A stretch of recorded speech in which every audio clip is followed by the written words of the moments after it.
Во глас по хоризонт.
Аз настръхнах, уважаеми слушатели. Вярвам, че и вие след това изпълнение на живо на една от най-обичаните народни песни "Лалели си, зюмбюли си" из репертуара на Верка Сидерова. Сега премиерно в двуглас.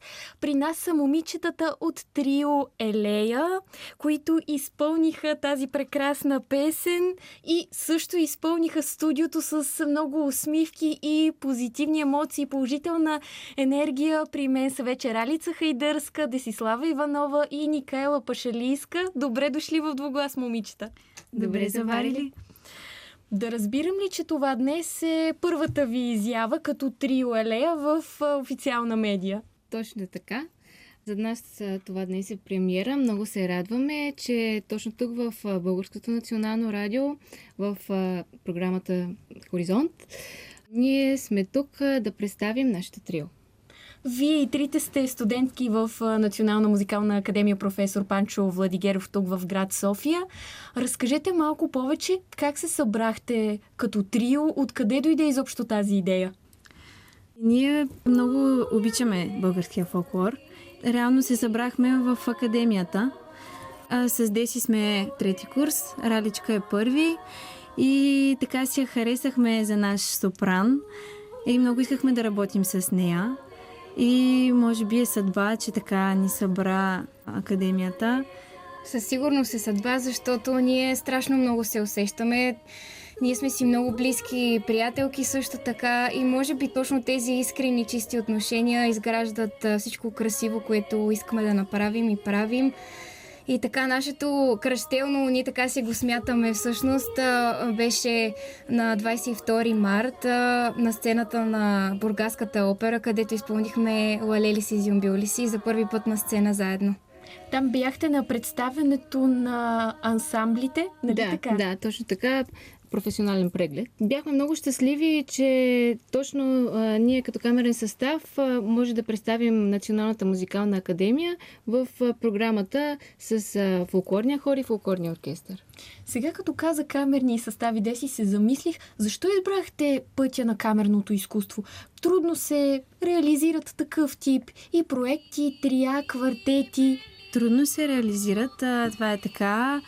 Пътя не е никак лек, но вярваме, че таланта и желанието и всички качества да се справим с това, пък и майстра Ваня Монева, тя ни е диригент в академията. Тя много ни помогна да обикнем камерната музика и може би тя е една от причините така да обичаме камерната музика. Всъщност, точно тази камерна музика мога да опиша с една дума, че е любов. Тя е любов към фолклора и към автентичния фолклор, но това е нещо по-специфично, което може би не всеки би слушал, но пък е много ценно за нас и за хората, които обичат да слушат такава музика, защото наистина е много трудно да се постигне в малък камерен състав такъв баланс на звука и такава спятост. Но пък носи голямо вдъхновение, защото аз ви наблюдавах така много внимателно по време на вашето изпълнение и си личаха си желанието и любовта, с която пеете. Да ни разкаже по-малко всяка една от вас. Вие и трите сте били лауреати на нашата класация "Млади фолклорни таланти" през годините на предаването "Равно в неделя". Започваме от първия ви глас. Рали, разкажи ни ти откъде са твоите корени. Аз съм от град Плевен.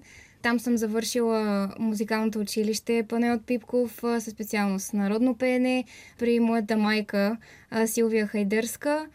Още от рана детска възраст тръгва моята любов към фолклора и вече когато завърших се запътих тук към София, към музикалната академия и като цяло аз не очаквах, че точно ще срещна такива хора тук като тях двете и наистина съм много щастлива, че така съдбата ни срещна заедно.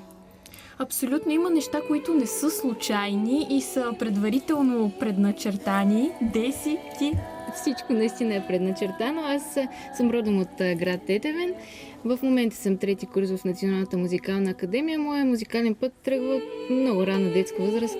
в школа по изкуствата в родния ми град, след това в училището в Чернивица с разширено изучаване на музика, след това на 14 годишна възраст дойдох тук в София в Националното музикално училище и може би естественото продължение на музикалното училище беше Музикалната академия. И тук искам да спомена, че и трите сме студентки в класа по фолклорно пеене на главен асистент доктор Дарина Славова. И в Национално музикално училище Любомир Пипков се запознавате с Ника, нали така? Точно така. Ние двете се познаваме оттам. Аз съм от Костенец. Там съм израснала. Там са ми най-хубавите спомени като дете. От моята баба съм взела целия фолклор. Тя ми го е предала. Тя много обичаше да ми пее. Доста ми беше трудно да си намеря преподаватели там, защото, както знаем, трудно се задържат преподавателите в малките населени места. Доста съм пътувала, в Пазарджик съм ходила, но бях решена, че искам да се занимавам с пеене професионално и започнах да ходя на уроци и се подготвих да кандидатствам в музикалното училище. Там бях при Нелка Петкова, която е страхотен педагог. Тя ме е научила на всички детайли на всяка фолклорна област и сега продължавам обучението си при Дарина Славова. Там продължаваме да изкусоряваме всичките детайли на фолклорните области. Всъщност Музикалната академия много ни усъвършенства като индивидуални изпълнители и като хорови изпълнители, бих казала, защото имаме наистина много добри преподаватели. Там се шлифоват диаманти. Точно така. И понеже споменахте преди малко Дарина Славчева Славова, преди няколко дни се състоя концерт, продукция по случай завършването на тази академична година. Как премина? Вие с какво се представихте, сега да ни кажете? Много интересно премина. Лично за мен в по-нетипичен състав, тъй като аз съм северняшка певица, но този семестър ми се налага по програма да уча шопски песни. С Ника направихме една шопска китка, дует с акордеон и кларинет, което за първи път се случва на фолклорна продукция в Музикалната академия и за мен беше наистина нещо ново. Честно казано, за първи път мисля, че с Деси излизаме двете на сцена да пеем, защото ние си пеем по принцип в къщи, но така двете рамо до рамо да си изпеем от една фолклорна област нещо беше ново за нас и беше много приятно. Много приятно, да. А с триото какво изпълнихте? С триото изпълнихме Лалели си, Зюмбюли си. Вие след малко пак ще ни попеете, но преди това откъде дойде идеята за името Елея? Какво означава? Има ли някакво по-особено тълкование или просто ви хареса като словосъчетание? То има много дълбок смисъл, нашето име. Точно целта ни да излеем нашата енергия на хората, да я почувстват истински. Това е едно от основните неща, нали така, момичета? Да, точно така. Може би от корените на думата електричество, нали? Електричество и лее се енергия. Мисля, че много, много добре ни описва като присъствие на сцената, защото за нас е много важно хората отсреща да усещат това, което преминава през нашите сърца. Ще го усетят след секунди и нашите слушатели, когато запеете за втори път. Но преди това да ви попитам какво ви предстои в близко бъдеще, какви изяви може да очакваме от вас и ще записвате ли скоро? Предстоят ни много хубави неща. Намислили сме ги. Записи, разбира се, че предстоят на нова музика. Предстоят ни участия не само като нашия състав, ми в личен, професионален път, всяка по-отделно. На мен лично ми предстоят много неща, свързани с други проекти, с песни. Много неща ни предстоят. Много е хубаво, че хората искат да слушат такава музика и се търси това нещо. И за нас е много голямо удоволствие да им предаваме тая емоция. Да, напоследък наистина има едно търсене към камерната музика, към квартетите, към трията и въпреки, че е трудно, както казахме, е изключително обогатяващо и много ценно, защото тази музика трябва да продължи да се развива. И аз сега предлагам да поздравим нашите слушатели, тъй като започвахме с песен, да завършим нашия разговор с песен. Какво ще ни изпълните? Ще ви изпълним една много интересна, закашлива песен "Бухал-бухал" от Красимир Кондов. Аз много ви благодаря, момичета, че се представихте за първи път в двуглас. Трио Елея, Ралица Хайдърска, Десислава Иванова и Никаела Пашалийска ще ни поздравят сега с една прекрасна песен. Ние много благодарим, за нас беше удоволствие. Думба, дамба, бухал, буха, думба, дамба, бухал, буха, думба, дамба. Бухал, бухал, бокови, като буха, лико дире, като буха, лико дире.